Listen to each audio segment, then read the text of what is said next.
नमस्कार दोस्तों, राम कहानी का दूसरा भाग। राजा दशरथ के घर उचित समय पर संतान जन्म का शुभ मुहूर्त आ पहुंचा और चैत्र मास के शुक्ल पक्ष की नवमी तिथि के मध्याह्न काल में महाराज दशरथ की बड़ी रानी कौशल्या ने एक पुत्र को जन्म दिया।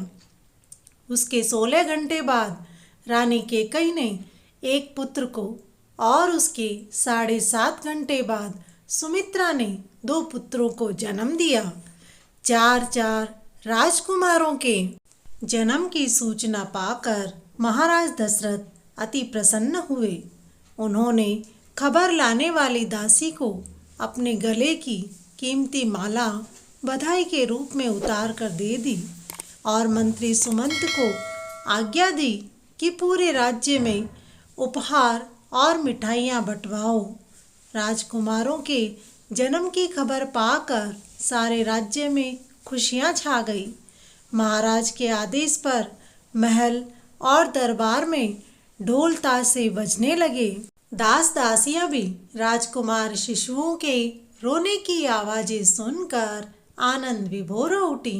नगर की औरतें घरों से निकलकर मंगल गीत गाने लगी। पुरुष अबीर, गुलाल, चंदन और केसर कस्तूरी एक दूसरे पर डालकर आनंद मग्न होकर नृत्य करने लगे।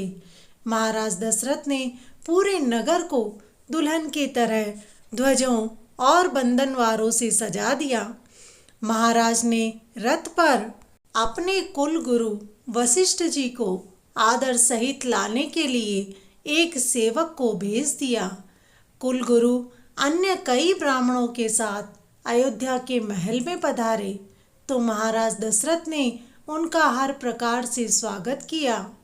कुल गुरु की आज्ञा पाकर श्रृंगी ऋषि को भी आमंत्रित कर उचित सम्मान दिया। इसके बाद महाराज ने ब्राह्मणों को दिल खोलकर दान दिया। किसी को गाय, किसी को वस्त्र आभूषण व किसी को बहुमूल्य उपहार दिए। महाराज के उपहार बांटने और अयोध्या में खुशियां मनाए जाने में 1 महीना कैसे बीत गया किसी को पता ही नहीं चला। 1 महीने के बाद राजकुमारों का नामकरण संस्कार हुआ। कुल गुरु वशिष्ठ ने यज्ञ आदि का आयोजन कर शुभ लग्न मुहूर्त देखकर कहा, हे राजन, आनंद सिंधु, सुख के सागर और संपूर्ण लोकों में शांति देने वाले आपके ज्येष्ठ पुत्र कौशल्या नंदन का नाम राम है और संसार के भरण पोषण करने की सामर्थ्य रखने वाले आपके दूसरे पुत्र कैकेयी नंदन का नाम भरत है। श्री राम के प्यारे, सारे जगत के आधार, सभी शुभ लक्षणों से युक्त सुमित्रा के बड़े पुत्र का नाम लक्ष्मण और जिसके नाम को लेने से ही शत्रुओं का विनाश होगा, उस छोटे पुत्र का नाम शत्रुघ्न है। हे राजन, तुम्हारे चारों पुत्र साक्षात भगवान श्री हरि का अंश हैं। इस प्रकार कुल गुरु वशिष्ठ जी ने चारों राजकुमारों का नामकरण संस्कार संपन्न किया। देखते ही देखते राजकुमार बढ़ने लगे। राम का रूप सांवला होते हुए भी सलोना और सभी को मोहित कर देने वाला है। उनकी कमर में करघनी, भुजाओं में आभूषण एवं गले में मणियों की माला है, जिसे देखकर माताएं व पिता मोहित हो उठते हैं। माता कैकेयी यूं तो सभी बालकों पर अपार स्नेह रखती है, किंतु श्री राम पर उनका विशेष स्नेह था। वह उन्हें स्नान करवाकर उनका श्रृंगार करती। एक दिन उन्होंने उन्हें नहलाकर श्रृंगार करके पीली झंगूरियाँ पहना दी, पैरों में पैंजनियाँ पहना दी। जब राम ठुमक ठुमक कर चले तो माताएं और पिता दशरथ आनंद विभोर होकर उनके पीछे दौड़े। जब राम और तेज दौड़ते पैंजनियों की रुनझुन मन को मोह लेती। फिर जब माताएं थक कर रुक जाती और उन्हें बुलाती तो वे दौड़कर पिता की गोद में बैठ जाते। इसी प्रकार की बाल लीलाएं करते करते राम माता पिता और अयोध्या वासियों को आनंद प्रदान कर रहे थे। माता कौसल्या कभी उन्हें दुलारती, कभी झूले में झुलाती। एक बार माता कौसल्या ने श्री राम को स्नान कराया और श्रृंगार करके पालने में लिटा दिया। फिर स्वयं स्नान करके अपने कुल देवता की पूजा की और उन्हें भोग लगाया। फिर वे किसी कारणवश रसोई में चली गई। वहाँ से लौटकर जब वह पूजा स्थल पर आई तो बालक राम को भोजन करते देखा तो अचंभित हुई। फिर वहाँ गई जहाँ पर वह अपने पुत्र को सुलाकर आई थी तो देखा कि बालक राम तो अपने स्थान पर ही सो रहा है। फिर आकर पूजा गृह में देखा तो श्री राम भोजन कर रहे हैं। यह देखकर माता कौसल्या का हृदय कांपने लगा। वे भयभीत सी हो उठी और सोचने लगी कि कहीं मति भ्रम तो नहीं हो गया है, जो मैं दोनों स्थान पर अपने पुत्र को ही देख रही हूँ। यह देखकर बालक श्री राम मुस्कुराए। बालक राम ने अपनी माता कौसल्या को अपने विराट रूप के दर्शन करवाए, जिसके एक एक रोम में करोड़ों ब्रह्मांड बसे थे।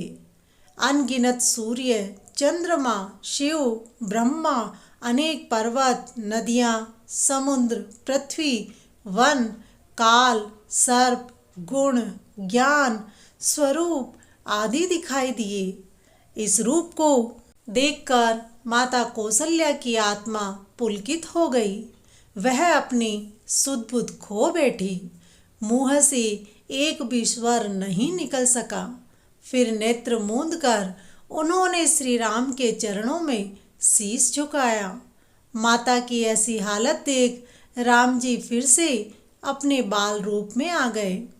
इसी प्रकार भांति भांति की लीलाएं करते और भक्तों को सुख पहुँचाते। श्री राम सहित सभी भाई कुछ बड़े हुए तो महाराज दशरथ ने कुल गुरु वशिष्ठ जी से चारों राजकुमारों का यज्ञोपवीत संस्कार करवाया, शुभ मुहूर्त से संपन्न करवाया। जब राजकुमार कुछ और बड़े हुए तो धनुष बाण लेकर वाटिका में खेलने के लिए जाने लगे। भरत, लक्ष्मण और शत्रुघ्न तीनों को ही श्री राम से अगाध प्रेम था, किंतु लक्ष्मण तो उनके दास हो गए थे। वे कभी भी बड़े भाई राम की सेवा करने से नहीं चूकते। एक दिन चारों बालकों को वाटिका में धनुर्अभ्यास करते देखकर महाराज दशरथ को उनकी शिक्षा दीक्षा का ध्यान आया तो उन्होंने उसी समय मंत्री सुमंत को बुलाकर कहा कि चारों रोज राजकुमारों को शिक्षा दीक्षा के लिए कुलगुरु वशिष्ठ जी के आश्रम में छोड़ आओ। सुमंत ने महाराज की आज्ञा पाकर राजकुमारों को उनके पिता की इच्छा से अवगत कराया। तब राम बोले, हम पिताश्री की आज्ञा का पालन अवश्य करेंगे। आर्य सुमंत बोले, अपनी माताओं से आज्ञा ले ले, हमें कल सुबह ही यहाँ से प्रस्थान करना है। ऐसा कहकर आर्य सुमंत वहाँ से चले गए। चारों भाई शाम के समय तीनों माताओं के पास पहुँचे और उन्हें अपने पिता की इच्छा से अवगत कराकर शिक्षा दीक्षा के लिए जाने की अनुमति मांगी। अपने पुत्रों के बिछोह की बात सुनते ही तीनों माताएं उदास हो गई।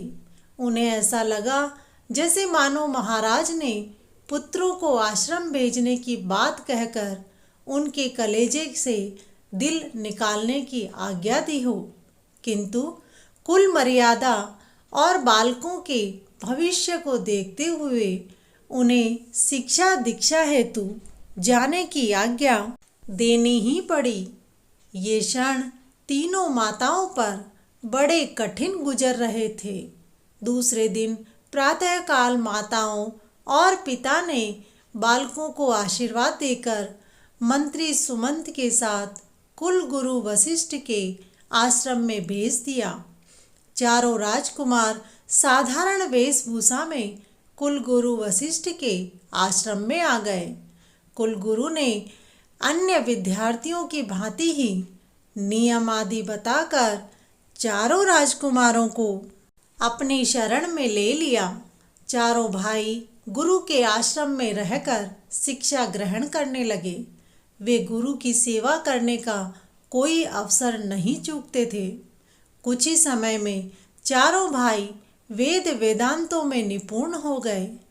गुरु वशिष्ठ जी जो कुछ भी पढ़ाते, चारों भाई उसे दूसरे दिन कंठस्थ कर सुना देते।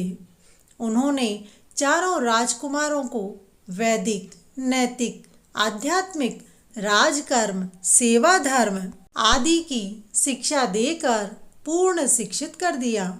उसके बाद सभी विद्यार्थियों की परीक्षा लेकर गुरु वशिष्ठ ने राजा के पास संदेश भिजवा दिया कि आपके चारों पुत्रों की शिक्षा पूर्ण हो चुकी है। अब शस्त्र विद्या सिखलाने के लिए आप उन्हें आश्रम से बुलवा लें।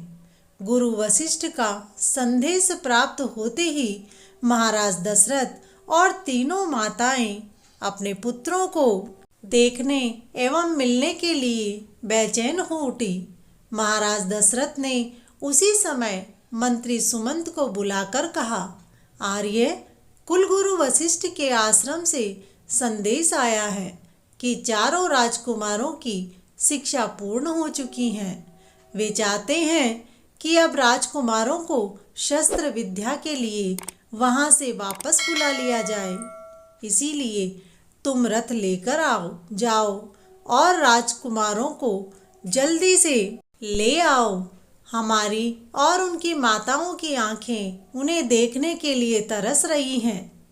जो आज्ञा महाराज, कहकर सुमंत जाने लगे तो महाराज ने कहा, अरे सुमंत, हम उन्हें राजसी वेश में देखना चाहेंगे। सुमंत ने कहा, मैं कुमारों के राजसी वस्त्र आदि ले जाऊंगा महाराज। तत्पश्चात सुमंत ने माताओं से कुमारों के राजसी आभूषण ले लिए और रथ पर सवार होकर कुलगुरु वशिष्ठ के आश्रम की ओर चल दिए। सुमंत ने कुलगुरु वशिष्ठ के आश्रम पर जाकर पहले उन्हें दंडवत प्रणाम किया। उसके बाद अपने आने का प्रयोजन बताया। गुरु वशिष्ठ ने तत्काल ही चारों राजकुमारों को बुलाकर कहा, राम, भरत, लक्ष्मण और शत्रुघ्न, तुम्हारी शिक्षा पूर्ण हो चुकी है। इसीलिए आर्य सुमंत तुम्हें वापस अयोध्या ले जाने आए हैं। जाओ, इनके लाए हुए राजसी वस्त्र धारण कर प्रस्थान की तैयारी करो। चारों भाइयों ने शीश झुकाकर कहा, जो आज्ञा गुरुदेव, और अपने अपने वस्त्र आभूषण लेकर अपनी कुटिया की ओर चल दिए। कुलगुरु वशिष्ठ आर्य सुमंत से अयोध्या और महाराज के समाचार लेने लगे। कुछ देर बाद जब चारों भाई राजसी पोशाकों में वहां आए तो उनके तेज एवं कांति से दशों दिशाएं प्रकाशमान हो उठी। उनकी अनोखी छटा देखकर स्वयं आर्य सुमंत भी ठगे से रह गए। चारों भाइयों ने गुरु के चरणों में प्रणाम किया और दंडवत होकर उनके चरण छुए। कुलगुरु वशिष्ठ ने स्नेहपूर्वक उन्हें उठाया और प्यार से उनके सिरों पर हाथ फेर कर बोले, वत्स, जाओ, ज्ञान का जो प्रकाश मेरे माध्यम से तुम्हें प्राप्त हुआ है उससे दुनिया के अंधकार को दूर करना, माता पिता और वशिष्ठ जनों की सेवा करना, सबसे प्रेम करना और दुखी जनों के दुख को दूर करना, यही मेरी अंतिम शिक्षा और आशीर्वाद है। हम आपकी आज्ञाओं का पालन करेंगे गुरुदेव। चारों राजकुमारों ने एक स्वर में कहा, तुम्हारा कल्याण हो वत्स। गुरु बोले। चारों भाइयों ने एक बार फिर से गुरु के चरणों में प्रणाम किया। फिर अपने सहपाठियों से विदा लेकर आर्य सुमंत के साथ रथ पर सवार हो गए। दोस्तों, भगवान राम के चरित्र की कथा लेकर अगले वीडियो में हम फिर आएंगे। तब तक के लिए जय श्री राम।